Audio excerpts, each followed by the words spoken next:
What's up, everybody? It's your boy Mel for another classic review, and today I'll be talking about my thoughts on another Halloween episode of Lilo and Stitch called Belle, aka the Night Marchers episode. Which, like I said before, I want to do this one because this one is actually tied to the real legend of the Night Marchers in Hawaii. Which, let's say the real story is way scarier and, well, I don't want to. If you want to know more, there's an episode of Haunted History called Haunted Hawaii. It'll teach you more. It's not for the faint of heart. And before we begin, did you subscribe? Did you subscribe? Did you hit the bell? If so, are you a believer in ghosts or just an idiot, overachieving skeptic who wants proof? Well, this is one way to prove it. Let's go to the trail and see the Night Marchers. And I hope you get turned into stone. I think that's what you deserve. Please. So yeah, the episode Belle, which is actually the name that Leo gives one of Stitch's cousins, number 624, I believe. That's what its name is, number 624. I think that is his name, number 624, I believe. Sorry. And this episode came out in June 3rd of 2005, which, close enough. But yeah. 2005, fuck. And this is for season 2, I believe? Yeah, around season 2, I believe, because... correctly, I think season 1 is from 2003 to 2004, and season 2 is 2004 to 2005. If I'm correct, if I'm correctly, you know what I'm talking about. So yeah, I had to watch the episode on Dailymotion because, well, they're the only ones that have the full episode. It's quite interesting. And just got some gag segments, mostly storytelling while they're in the trail, camping. They explain the whole story. We got Myrtle and Lilo final because Lilo's already explained that the Night Marchers are real, which, you know, Myrtle's the skeptic brat. And she said, alright, let's go to the trail and it'll prove you wrong. Of course, Nani didn't disagree, didn't want Lilo to go, but she promises he's okay, as a promise. She takes Pleakley and Jumbo with her. Which, of course, yeah. So they head for the trail at night. Which is Jumbo doesn't believe in ghosts, but just in case, he brings his own handy-dandy Ghostbusters pack that he made. Actually, it's the experiment catcher, but hey. Uncle's Myrtle arrives, which, of course, let's just say they arrive at the trail. They start walking. Let's just say Stitch scared Myrtle, just for a little gag. Of course, they start hearing screams, which of course Lil believes the Night Marchers, but Myrtle, not so much. And she says, oh, isn't the weatherman says it's gonna rain, and it's not raining. 3, 2, 1, rain. Of course, they make camp using Jumba's Titanic large boxers as a 10, which is actually pretty funny, quite creative. And so one by one, they start telling ghost stories. First with Myrtle, pretending to be this real estate agent, which, oh boy. And that manor? That looks like the famous hotel. I don't forget its name, the one that was on the cliff. It's like a majestic castle. You know which hotel that burned down many years ago? And using Lilo and Stitch as weird ghosts. Literally, you see her saying, I'm weird. Good grief. So Myrtle actually sells them a ugly house, which of course is their house. No shit. The next one is Jump Up making a parody of Frankenstein, which of course, let's say when he went to the village, let's say everybody, including the famous ice cream guy, his torch is a giant ice cream cone, which is actually pretty funny. Of course, the monster disappears, it was actually Stitch. So he pretends to be the monster, which actually scared them, and guess where was Stitch? In the ice cream parlor, eating ice cream. And hey, he offered him ice cream though. He didn't forget. The next one is Pleakley. This is more like a sci-fi of the Blob. Literally, him as a bellboy, as a not a bellboy. This is a restaurant. I think he's a waiter. Well, Jumbo's a cook, and somehow the food he made looks like it comes to life. So Pleakley defeats it with water, and yeah. The next one is Stitch, which we hardly understand, and finally Lilo, which of course tells the story of the Night Marchers, which using Myrtle as the spoiled brat child who disrespect her ancestors, including the Trail and the Night Marchers. Soon, first it began to rain, then you hear the beats of drums, and soon you see a fog with floating torches, and you knew those were the Night Marchers. The girl runs, she falls over, and it's surrounded by the Night Marchers, which of course it was too late. She couldn't stop seeing the eyes of the chief. And lo and behold, slowly she's petrified into stone for all eternity. As a warning to those who disrespect the Trail and the Night Marchers. Soon there was a scream, and Myrtle disappears from the camp. Of course, when they look for her, it was actually Myrtle playing a stupid idiot prank. Which, really? Not cool. And soon they heard another scream. At first, Myrtle said, "Hey, keep Stitch down." And Stitch actually, and Leo points out it wasn't Stitch because his face is inside the book bag, a little more food. And soon they keep hearing the same scream, which Lilo said there are Night Marchers until Jumba recognized the pitch, and it turns out it was actually one of Stitch's cousins. Experiment 242. Jesus, I forgot the name. I forgot the name. It's 242 or 242. Or which is designed to terrify people with a high piercing scream.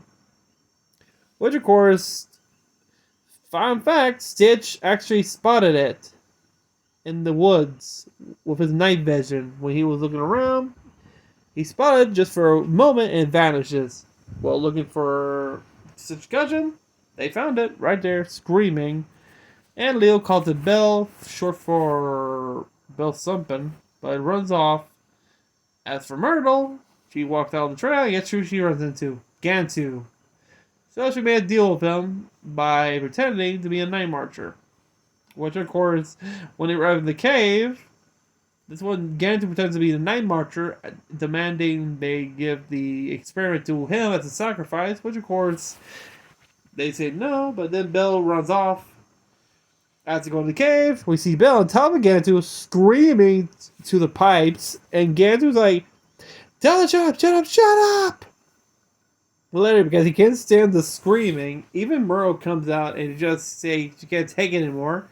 Of course, Stitch gets Belle, and Jumbo just sucks Gantu into his makeshift Ghostbusters pack, and he's stuck in that too. Soon they leave the trail. Of course, Myrtle, being a smartass skeptic brat, said there are no such thing as nightmares. I told you so. As Lilo and Pleakley Jumbo left, she's the only one with her mom saying "har har har." Soon she hears drum beats and she turns around. Boom! The Night Marchers right there, coming out of the trail. She freaks out, tells everyone to step on the gas, and let's get the fuck out of here. And they vanish after they left. And soon after, back at the house, guess what they use Belle for? As Nani's alarm clock, literally. With that scream? And she just like, 5 more minutes. Nope, screaming time. Okay. Oh my god, and that's it. To tell you the truth, I kind of like the ghost story setting. Each one telling their own ghost story, like from Myrtle to Jumbo to Pleakley. Stitch, I don't know what story he's saying. I think Lilo knows which one, but hey, it's never revealed. But for Lilo's story of the Night Marchers, which They're no joke. If you don't know the Night Marchers, let me give you a little fact about them because this is something in Hawaiian culture that is very serious and haunting. I seen an episode of Haunted History of Hawaii, and they mentioned about the Night Marchers, and they're not to be messed with, and for good reason. Aliyah Trail, I think that's real. I think I gotta check. As the story goes, Night Marcher, also known as the Hawakai Po, are the deadly ancient Hawaiian warrior ghosts. Which, of course, let's just say, not to be trifled with. Meaning, are you really asking for it? When I say deadly, I mean deadly. Hey, there's always a warning, so don't do anything stupid. Of course, they're known to kill people from beyond the grave. Petrifying, that's just for the show. But there is a way to prevent them from harming you. All you have to do is strip naked, cover yourself in mud, even pee on yourself, use your piss and to pretend you're a wild animal on the ground. So they won't notice if you're human. They actually give this a good demonstration with a native woman doing this. It's like, okay. But yeah, that will actually save your life if you encounter the Night Marchers, because you try to run, good luck. They're ghosts. Remember, they can just pop one way, pop one direction, and then pop in front of you. So it's better to stay safe and survive than get murdered by deadly warriors from the grave. Which I like. They use that type of those for this episode. That would be pretty cool. I think the Night Watchers are the most famous ones in Hawaii because, first of all, you're talking about specters of deadly warriors from the past that will kill you and murder you from beyond the grave on a trail at night. You really want to take that risk? I would love to see a skeptic, a dumbass skeptic trying to prove them wrong, walks up, next day, he's dead. Right there. Good. But yeah. As for this episode, I can actually love it. Especially the gag where Gantu, this is the only experiment Gantu does not want because of the screaming. What do you expect? With a scream like that, whew, you hardly get any sleep or you get a massive headache. But yeah. I do like how Merle gets her comeuppance when she sees the actual Night Marchers in the end and she screams all the way home with her mother. Which, that's actually good, perfect. It's a pity Lilo didn't see that. If she did, she would be actually saying, I told you they're real. Well then, Myrtle, maybe next time you keep your mouth shut. I do like the other gags, like you have Jumbo's story, it's like Frankenstein, and the other one, which was the one Myrtle told, like something from Poltergeist, I believe, about a grave in a house. And the other one, which is a parody of the Blob. Instead of a pinkish gelatin, it's actually Jumbo's food gone bad. But yeah, folks, I think that'll be it for today. And if you've seen this episode when it came out 25 or the reruns, comment down below what was your favorite. If you're from Hawaii, have you ever heard the story of the Night Marchers? Comment down below as well. I would love a good ghost story. Plus, we're near October. It's only 2 weeks before Halloween. So, hell yeah. And if you're new to the channel, remember to subscribe, hit the bell, like this video, and hit the bell so you won't miss any of our great content. And if you're new to the channel, we need to hit the subscribe button because we're aiming at our goal of 1 million subscribers, or at least 500K. Because, hey, it's been 11 years, so let's do this. And until then, remember to comment down below. I know I have to repeat this, but hey, we need a comment so we get more how you're enjoying, how's your experience in the channel, be good and positive. But until then, have a great day, everybody. Peace out, stay safe. Until then, see you next time.